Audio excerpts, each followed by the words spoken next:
La bonne nouvelle, c'est que la quantité d'eau sur Terre ne varie pas. Rien ne se perd, rien ne se crée, tout se transforme. Donc en fait, le changement climatique ne va pas réduire la quantité d'eau à la surface de la Terre.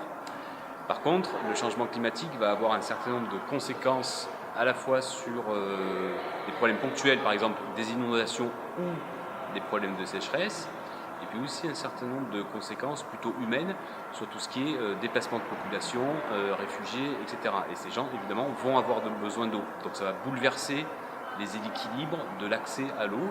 Mais globalement, quand on parle d'eau, on est sur une problématique d'accès et pas sur une problématique de disponibilité de la ressource.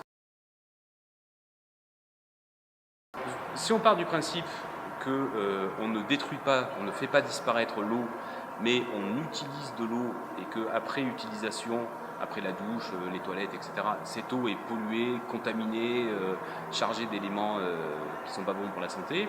Donc il faut travailler, si on se place vraiment sur le long terme, il faut travailler sur l'assainissement et le retraitement de l'eau et travailler sur des solutions qui sont moins gourmandes en eau. Il y a toute une série de processus industriels, agricoles, etc., qui sont bâtis sur des modèles un petit peu anciens, dans lesquels on utilise énormément d'eau. Il faut revenir à des solutions plus sobres en eau pour moins utiliser l'eau. Mais surtout, il faut améliorer le traitement de l'eau qu'on a utilisée. Aujourd'hui, dans le monde, 80% de l'eau utilisée repart dans la nature sans le moindre traitement. Ça, il faut absolument qu'on améliore cette situation.